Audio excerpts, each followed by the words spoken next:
అక్షిత వాళ్ళ friend అక్షితకు phone చేయడంతో ఇక అక్షిత మాట్లాడుతూ ఉంటుంది.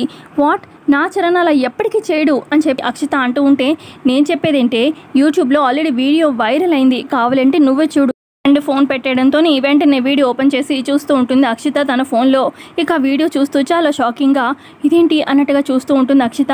ఇక పక్కనే ఉన్న వైష్ణవి కూడా చూస్తూ ఉంటుంది. ఇక మొత్తానికి ఆ వీడియోలో చరణ్ ఏమో పల్లవి నీ గర్ల్ ఫ్రెండ్ అన్నట్టుగా ప్రేమించుకుంటున్నావు అన్నట్టుగా ఆ వీడియోలో మొత్తం చెప్పేస్తాడు కదా, అదంతా విని షాక్ అవుతారు. అసలు ఏమైందమ్మా అని చెప్పి శ్రీనివాసరావు అడుగుతూ ఉంటే, మీరు ఉండండి తాతయ్య గారు, నా ప్రాణం పోతున్నట్టుగా ఉంది. అసలు ఈ పల్లవికి తెలుసు నేను చరణ్ ప్రేమించుకుంటున్నట్టు, కానీ ఎందుకు మా మధ్యలో దూరాలని చరణ్ని నాకు దూరం చేయాలని అనుకుంటుందో నాకైతే అర్థం కావట్లేదు అని అక్షిత అంటూ ఉంటే, ఇక అప్పుడే వైష్ణవి అంటుంది, ఏ గుండమ్మ, అసలు పల్లవిని ఒక్క మాట కూడా అననీవు, ఇప్పుడు చూడు ఎంత పని చేసిందో, చరణ్ని నా కూతుర్ని వేరు చేయాలని ఎంత పెద్ద ప్లాన్ చేసిందో అనగానే అప్పుడు గుండమ్మ అసలు ఏమైందో చెప్పండి అని చెప్పి అనగానే, ఇదిగో చూడు వీడియో అని చెప్పి వైష్ణవి వీడియో అందరికీ చూపిస్తుంది. వీడియో చూపించాక వైష్ణవి అంటుంది, చూశారుగా వీడియో అందరూ, ఈ పల్లవి చాలా గొప్పది, ఎవరికి అన్యాయం చేయదు, మోసం చేయదు అని చెప్పి ఎన్ని మాటలు చెప్పావు గుండమ్మ, ఇప్పుడు చెప్పు పల్లవిని నిలదీయి అని చెప్పి అడుగుతూ ఉంటుంది వైష్ణవి. అసలు ఈ వీడియోలో చరణ్ నిన్ను ప్రేమిస్తున్నాడని చెప్పాడేంటి అని చెప్పి అక్కడ ఉన్న ఆదిత్య కూడా అడుగుతూ ఉంటాడు. అసలు ఏమైంది చెప్పు అని చెప్పి అందరూ అడుగుతూ ఉంటారు. ఇక అప్పుడు గుండమ్మ, మీరు ఆగండి, నేను అడుగుతాను పల్లవిని అని చెప్పి గుండమ్మ అడుగుతుంది. చెప్పమ్మ పల్లవి, ఏం జరిగింది అని చెప్పి అనగానే, అసలు ఈ అక్షితకి నాకు చెప్పే సమయం కూడా ఇవ్వట్లేదు అమ్మ, అసలు ఏం జరిగిందో నేను చెప్తాను. నిన్న నైట్ ఐస్ క్రీమ్ తినిపించమని చెప్పి నేను సరదాగా అడిగాను చరణ్ నన్ను తీసుకెళ్ళాడు. అయితే అదే టైంకి పోలీసులు రావడంతో ఇక మమ్మల్ని తప్పుగా అర్థం చేసుకుంటారని చెప్పి పోలీస్ స్టేషన్కి తీసుకెళ్తారని చెప్పి చరణ్ అబద్ధం చెప్పమన్నాడు. ఇక ఆ రకంగా మేము ప్రేమించుకుంటున్నాము అని చెప్పి పెళ్లి చేసుకుంటాము అని చెప్పి చెప్తే మమ్మల్ని వదిలేస్తారు కదా అని చెప్పి అనుకొని ప్లాన్ చేసి చరణ్ చెప్పమంటేనే నేను అలా చెప్పాను, సపోర్ట్ చేశాను. ఇక ఆ విధంగా పోలీసులు కూడా అనుకున్నట్టే వదిలేశారు. అసలు అదే విధంగా పోలీసులు మేము అలా నిజం ఫ్రెండ్సే అని చెప్పి చెప్తే పోలీస్ స్టేషన్కి తీసుకెళ్తారు. అటు మన కుటుంబాన్ని అటు చరణ్ వాళ్ళ కుటుంబాన్ని పోలీస్ స్టేషన్కి లాగుతారు. అప్పుడు ఇంకెంత పరువు నష్టం. అందుకే ఆలోచించి ఇలా చరణ్ చెప్పమంటే చేశాను అని చెప్పి పల్లవి చెప్తుంది. ఇక అప్పుడు గుండమ్మ అంటుంది, చూసావుగా వైష్ణవి, పల్లవి ఎప్పుడు తప్పు చేయదు, ఇప్పటికైనా నీకు అర్థమైందా క్లారిటీగా అని చెప్పి అడుగుతూ ఉంటుంది. ఇక అప్పుడు ఆదిత్య కూడా పల్లవి మాటలు ఇప్పటికైనా పూర్తిగా ఏదైనా ఎవరైనా పూర్తిగా చెప్తే విన్నప్పుడే కదా అర్థమవుతుంది, వినకుండానే ఊరికే వేరే వాళ్ళ మీద అభాండాలు వేయకూడదమ్మా అని చెప్పి అక్షిత మీద అంటూ ఉంటారు శ్రీనివాసరావు ఆదిత్య. అక్షిత అంటుంది, అసలు నువ్వు చెప్పిందంతా నిజమని నేను ఎలా నమ్మాలి అని అడుగుతూ ఉంటే అప్పుడు పల్లవి అంటుంది, నిజమో కాదో వెళ్ళి చరణ్ని కూడా అడుగు, నాకు అబద్ధం చెప్పాల్సిన అవసరం లేదు కదా అని చెప్పి పల్లవి అంటూ ఉంటే ఇక అప్పుడు వైష్ణవి కూడా, సరేలే బేబీ, జరిగింది ఏదో జరిగింది, పల్లవి చెప్పింది కదా ఏం జరిగింది అనేది, ఇక నువ్వు కాలేజ్కి బయలుదేరి వెళ్ళు అని చెప్పి వైష్ణవి చెప్పడంతో ఇక వైష్ణవికి మెల్లగా అక్షిత సైకిల్ చేస్తుంది. అక్కడ ఉన్న న్యూస్ పేపర్ని లోపల దాచేసే మమ్మీ అనగానే, సరే బేబీ వెళ్ళు కాలేజ్కి అని చెప్పి వైష్ణవి అనడంతో సరే మమ్మీ వెళ్ళొస్తాను అని చెప్పి ఇక అక్షిత కాలేజ్కి బయలుదేరుతుంది. ఆ తర్వాత ఇక శ్రీనివాసరావు, గుండమ్మ, ఆదిత్య వాళ్ళు కూడా చెప్తూ ఉంటారు, అమ్మ గీత, పల్లవి మీరు కూడా కాలేజ్కి బయలుదేరండి, ఆలస్యం అవుతుంది కదా అని చెప్పి అనగానే, అలాగే అమ్మ అని చెప్పి పల్లవి, గీత కూడా కాలేజ్కి బయలుదేరిపోతారు. ఆ తర్వాత ఇక ఎవరి పని మీద అక్కడి నుంచి ఇక హాల్లో నుంచి అందరూ వెళ్ళిపోగానే శ్రీనివాసరావు జస్ట్ క్యాజువల్గా కూర్చొని ఫోన్ చూస్తూ ఉంటారు. ఇక అప్పుడు వైష్ణవి ఇదే టైం అని చెప్పి మెల్లగా అక్కడున్న టేబుల్ మీద ఇక న్యూస్ పేపర్ తీసుకొని దాచేసి చేరుకొంగున ఈ రూమ్లోకి తీసుకెళ్ళిపోతుంది. మరో పక్క ఇటు చరణ్ వాళ్ళ ఇంట్లో రెడీ అవుతాడనమాట చరణ్. ఇక హాల్లో ఏమో వాళ్ళ అమ్మ సుమలత ఉంటుంది, ఇక వాళ్ళ నాన్న ప్రసాదరావు కూడా ఉంటారు. ఇక రెడీ అయ్యి వస్తాడనమాట, హాల్లోకి వస్తాడు చరణ్. ఇక అప్పుడు అక్కడే ఉన్న సంతోష్ అంటాడు, మామయ్య రోజు నాకు సిటీ అంతా చూపిస్తానంటావు, తీసుకెళ్ళట్లేదు, ఇప్పటికైనా తీసుకెళ్ళు అని చెప్పి అడుగుతూ ఉంటే సంతోష్ అప్పుడు చరణ్ అంటాడు, ఇప్పుడెక్కడికి రా, నేను కాలేజ్కి రెడీ అయ్యాను, కాలేజ్కి వెళ్ళాలి అని చెప్పి అనగానే అప్పుడు సంతోష్, ప్రతిరోజు ఇలాగే చెప్తావు, కాలేజ్ నుంచి వచ్చాక సాయంత్రం తీసుకెళ్తానంటావు, తీసుకెళ్ళవు అని చెప్పి సంతోష్ అంటూ ఉంటే ఇక అప్పుడే రూమ్లో నుంచి గబగబా శాన్వి బయటకు వస్తుంది. మమ్మీ ఈ వీడియో చూడు అని చెప్పి, అసలు మన పరువు తీసేశాడు, మన శత్రువు అయిన వాళ్ళని ఇదిగో ఈ చరణ్ ప్రేమించాడు అనగానే ఇక సుమలత కూడా కోపంగా చూస్తూ ఉంటుంది. అసలు ఏమైంది అన్నట్టుగా అర్థం కాక చరణ్ చూస్తూ ఉంటాడు. ఇదిగో ఈ వీడియో చూడు అని చెప్పి శాన్వి తన ఫోన్లో యూట్యూబ్లో వీడియో వైరల్ అవుతుంది కదా పల్లవిది అలాగే చరణ్ది, ఆ వీడియో చూపిస్తూ ఉంటే ఇక వీడియో మొత్తం చూసేసి ఇక అక్కడున్న బామ్మ చాలా సంతోషిస్తూ ఉంటుంది. రే, నీ మనసులో ఉన్న మాట ఎంత బాగా బాగా చెప్పావురా, అసలు నా మనోహరాల్ని ఈ ఇంటికి కోడలుగా చేస్తానంటే అసలు నీ మనసులో మాట నాకు ఎప్పుడు తెలుసుంటే ఈ పాటికే మీ ఇద్దరికి ముడి పెట్టేసేదానిరా, ఎంత సంతోషమైన వార్త, నాకు చాలా హ్యాపీగా ఉంది అని చెప్పి బామ్మ అంటూ ఉంటే, అత్తయ్య గారు ఏం మాట్లాడుతున్నారు అని చెప్పి సుమలత అంటూ ఉంటుంది. ఏం మాట్లాడుతున్నాను, తప్పేం మాట్లాడట్లేదే, నా మనవడు మనసులో ఉన్న మాటే చెప్పాడు, నా మనోహరాలు ఇంటికి కోడలైతే ఆహా ఇంటికి కొత్త కళ వచ్చిందనుకో అని చెప్పి అలా బామ్మ అంటూ ఉంటే ఇక ప్రసాదరావు కూడా సంతోషిస్తూ ఉంటాడు. ఒరే కంగ్రాట్స్ రా అని చెప్పి కొడుక్కి కంగ్రాట్స్ చెప్పబోతూ ఉంటే, అబ్బా డాడీ ఏంటి మీరు కూడా అని చెప్పి అంటాడనమాట చరణ్. ఇక అప్పుడు సుమలత అడుగుతుంది, రే చరణ్ నువ్వు పల్లవిని లవ్ చేయడం ఏంట్రా, అసలు ఏంటి అనగానే, అదే అమ్మా నేనెందుకు పల్లవిని లవ్ చేస్తాను, అసలు ఎందుకు అలా చెప్పాల్సి వచ్చింది ఐ లవ్ యూ అని, అదే అడగరేంటి అని చెప్పి అడుగుతూ ఉంటాడు చరణ్. సరే అదే అడుగుతున్నాం చెప్పు ఎందుకు చెప్పావో అనగానే ఇక చరణ్ జరిగిందంతా చెప్తాడు.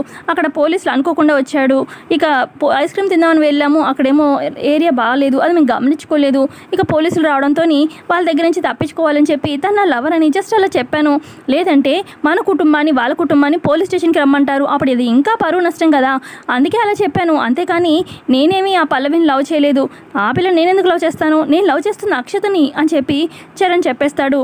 ఓ నువ్వు అక్షతని లవ్ చేస్తున్నావా అని చెప్పి సుమలత అటు శాన్వి అడుగుతారనమాట. అవును మమ్మీ నేను అక్షతనే లవ్ చేస్తున్నాను, తనే నా మనసులో ఉంది అని చెప్పి చరణ్ చెప్తూ ఉంటే ఇక అక్కడున్న బామ్మ అంటుంది, రే అక్షత అంటే ఆ ఎండిపోయిన మొక్కలా ఉంటుంది అది కదా, అసలు దాన్ని నువ్వు లవ్ చేయడం ఏంట్రా, అసలు పల్లవి ఎంత పద్ధతి గల అమ్మాయి, ఎంత బాగుంటుంది చూడు, చక్కగా ఉంటారు మీ ఇద్దరు కూడా జంట కూడా, అసలు అక్షత నాకు అసలు ఏ మాత్రం నచ్చదు అని చెప్పి బామ్మ అంటూ ఉంటుంది. బామ్మ నీకు నచ్చినా నచ్చకపోయినా నా మనసులో ఉన్నది, నేను ప్రేమిస్తున్నది అక్షతను మాత్రమే అని చెప్పి చరణ్ చెప్తాడు.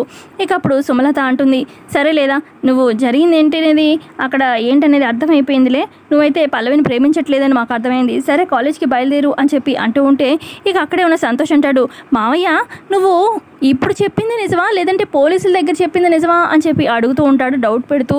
రే నేను పోలీసుల దగ్గర చెప్పింది అబద్ధం రా, ఇప్పుడు చెప్పింది నిజం, సరే నాకు టైం అవుతుంది నేను కాలేజ్కి వెళ్తాను అని చెప్పి కాలేజ్కి బయలుదేరుతాడు చరణ్.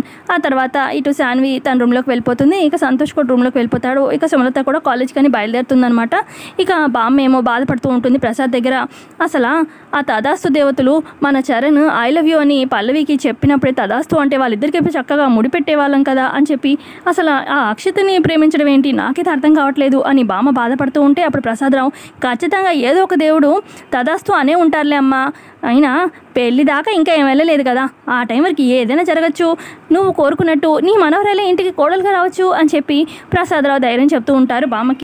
పక్క ఇటు అక్షిత అటు చరణ్ కాలేజ్కి రీచ్ అవుతారు. ఇక అటు అక్షిత ఫ్రెండ్స్ నైనిక మిగతా ఫ్రెండ్స్ అందరూ కూడా అడుగుతూ ఉంటారు, ఏంటి యూట్యూబ్లో ఆ వీడియో వైరల్ అయింది, నాకు ఎప్పటి నుంచో డౌట్గానే ఉంది, చరణ్ పల్లవి ప్రేమించుకుంటున్నారంట కదా అని చెప్పి అంటూ ఉంటే, లేదే అదంతా ఫేక్, అసలు చరణ్ తప్పించుకోవడానికి అలా చెప్పాడు, చరణ్ నన్ను మాత్రమే ప్రేమిస్తున్నాడు, అదంతా రాంగ్ అని చెప్పి ఫ్రెండ్స్కి చెప్తూ ఉంటుంది. పక్క చరణ్ ఫ్రెండ్స్ కూడా అడుగుతూ ఉంటారు చరణ్ని, ఏంట్రా నువ్వు పల్లవిని ప్రేమిస్తున్నావని మాకు అర్థమైపోయిందిలే, యూట్యూబ్లో మేము కూడా వీడియో చూసాము, అయినా పల్లవి నీకు నీ మెంటాలిటీకి కరెక్ట్ జోడీరా, ఇప్పటికైనా రైట్ డెసిషన్ తీసుకున్నావు, అక్షిత నీకు కరెక్ట్ కాదు అని చెప్పి ఫ్రెండ్స్ చెప్తూ ఉంటే, రే ఏంట్రా మీరు మాట్లాడుతున్నారు, అదేదో నేను సిచ్యువేషన్ నుంచి తప్పించుకోవడానికి అలా చెప్పాను అంతే, అంతకుమించి పల్లవి మీద జస్ట్ నాకు ఫ్రెండ్ మాత్రమే, లవర్ అయితే కాదు, నేను ప్రేమిస్తుంది అక్షితను మాత్రమే అని చెప్పి ఇటు చరణ్ కూడా చెప్తూ ఉంటాడు. అటు అక్షిత వాళ్ళ ఫ్రెండ్స్ కూడా చెప్తూ ఉంటుంది, ఎప్పటికైనా మేమిద్దరమే పెళ్లి చేసుకుంటాము, చరణ్ నన్నే పెళ్లి చేసుకుంటాడు అని చెప్పి ఫ్రెండ్స్కి చెప్తూ ఉంటే ఈ లోపల అదే టైంకి కాలేజ్కి పల్లవి వస్తుందన్నమాట. ఇక వేరే ఫ్రెండ్స్ పల్లవిని అడుగుతూ ఉంటారు, ఏంటి పల్లవి చరణ్ నిన్ను ప్రేమిస్తున్నాడంట కదా అని చెప్పి అనగానే, వీడియో చూడలేదా, ఆ వీడియోలో అదే కదా చెప్పింది అని చెప్పి పల్లవి చెప్పడంతో ఇక దూరంగా ఇటు చరణ్ అట అక్షిత పల్లవి మాటలు విని ఒక్కసారిగా షాక్ అయిపోతారు, ఇదేంటి ఇలా చెప్తుంది పల్లవి అని చెప్పి. ఇక పల్లవి ఏమో అందరికీ ఫ్రెండ్స్ అందరికీ చెప్తూ ఉంటుంది, చరణ్ నన్ను ప్రేమిస్తున్నాడు, అవును ఆ వీడియోలో అదే కదా క్లారిటీగా అర్థం అవ్వలేదు మీకు అని చెప్పి పల్లవి అంటూ ఉంటే ఇక పల్లవి దగ్గరికి అక్షిత అటు చరణ్ గబగబా వచ్చి, ఏంటి అలా చెప్తున్నావు అని చెప్పి చరణ్ అడుగుతాడు పల్లవిని, ఏంటి మనం ప్రేమించుకున్న విషయం ఎవరికీ చెప్పద్దా, అప్పుడే చెప్పద్దంటావా అని చెప్పి పల్లవి అంటూ ఉంటే, ఇదే చరణ్ ఈ పల్లవి చెప్తుంది నిజమా, నిజంగా మీ ఇద్దరు ప్రేమించుకుంటున్నారా, నన్ను వదిలిచేసుకుంటున్నావా అని చెప్పి అక్షిత బాధగా అడుగుతూ ఉంటే, అయ్యో ఈ పల్లవి ఎందుకు మాట మారుస్తుందో నాకైతే అర్థం కావట్లేదు, ఈ పల్లవి ఎందుకు ఇలా చెప్తున్నావు అని చెప్పి అడుగుతూ ఉంటాడు చరణ్. పల్లవి అంటుంది, ఎందుకు ఇలా చెప్పేదేంటి, ఉన్నదే కదా నువ్వు నన్ను ప్రేమిస్తున్నావు, అదే కదా నిజం అని చెప్పి అంటూ ఉంటుంది పల్లవి.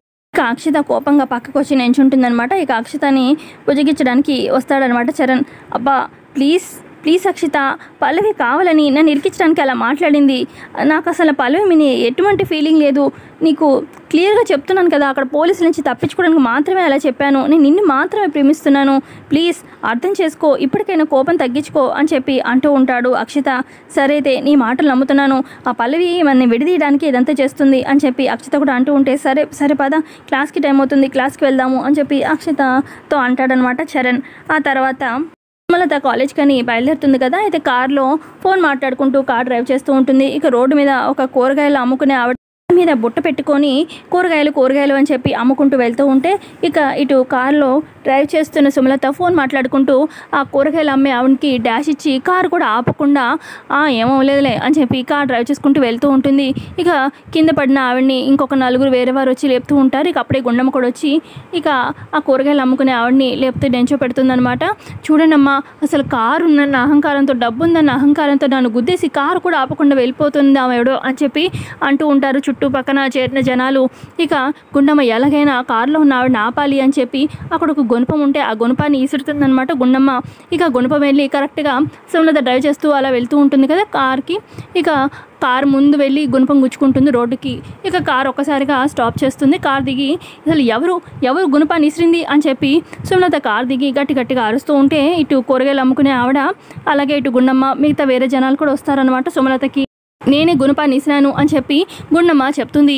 ఎందుకు ఇస్తారు అని చెప్పి సుమలత అడుగుతూ ఉంటే మరి మీరు ఈ కూరగాయలు అమ్ముకునే ఉద్దేశి అసలు ఆవిడకి ఏమైందో కూడా చూడకుండా కనీసం క్షమాపణ కూడా చెప్పకుండా వెళ్ళిపోతున్నారు. మరి మిమ్మల్ని ఆపడానికే చేశాను అని చెప్పి అనగానే అప్పుడు సుమలత గుద్దానా నేను, ఆవిడకి ఏమైంది, కాలు ఇరిగిందా, చేయి ఇరిగిందా, ఏమీ అవ్వలేదుగా అని చెప్పి సుమలత అంటూ ఉంటే అప్పుడు గుండమ్మ నేను గుణపం ఇస్తాను, మీ కారుకి ఏమైనా బొక్క పడిందా లేకపోతే మీ తలకాయకి ఏమైనా తగిలిందా, ఏమీ లేదుగా, జస్ట్ మిమ్మల్ని ఆపడానికే అని చెప్పి గుండమ్మ కూడా అంటుంది. అసలు ఈ డబ్బున్న వాళ్ళు కనీసం మేనేజ్ కూడా తెలీదు అని చెప్పి చుట్టుపక్కన జనాలు కూడా వాళ్ళు కూడా అంటూ ఉంటారు. ఇక గుండమ్మ అంటుంది అసలు ఆవిడ పాపం కూరగాయలు అమ్ముకుంటూ వెళ్తుంది, మీరు అసలు గుద్దేసి అలా వెళ్ళిపోవడం కరెక్టేనా, అది కూడా ఫోన్ మాట్లాడుతూ అని చెప్పి అంటూ ఉంటే నన్ను ఇక్కడి నుంచి వెళ్ళనిరా అని చెప్పి సుమలత అంటూ ఉంటే మీరు ఈవిడికి క్షమాపణ చెప్పి నష్టపరిహారం కూడా కట్టితేనే కానీ మిమ్మల్ని ఇక్కడి నుంచి కదలనీయం అని చెప్పి అటు గుండమ్మ చుట్టుపక్కల జనాలు చెప్తూ ఉంటే సరే ఆగండి పోలీసులకు ఫోన్ చేస్తాను అని చెప్పి కారులో ఉన్న ఫోన్ తీయబోతూ ఉంటుంది సుమలత. తీయండి ఫోన్ తీయండి, అప్పుడు పోలీసులు వచ్చి మమ్మల్ని కాదు మిమ్మల్ని అరెస్ట్ చేస్తారు. ఫస్ట్ కారణం ఏంటంటే కార్ డ్రైవ్ చేస్తూ ఫోన్ మాట్లాడడం, సెకండ్ కారణం ఏంటంటే గుద్దేసి కూడా కనీసం కారు ఆపకుండా వెళ్ళినందుకు. సో ఈ 2 కారణాలతోని మిమ్మల్ని పోలీసులు జైల్లో పెడతారు అని చెప్పి గుండమ్మ అంటుంది. అక్కడున్న జనాలు అసలు ఈ డబ్బున్న వాళ్ళకి ఎంత పొగరు, అసలు డబ్బులు ఇవ్వకుండా క్షమాపణ చెప్పకుండా పైగా పోలీస్ స్టేషన్ ఫోన్ చేస్తా అని చెప్పి బెదిరిస్తుంది.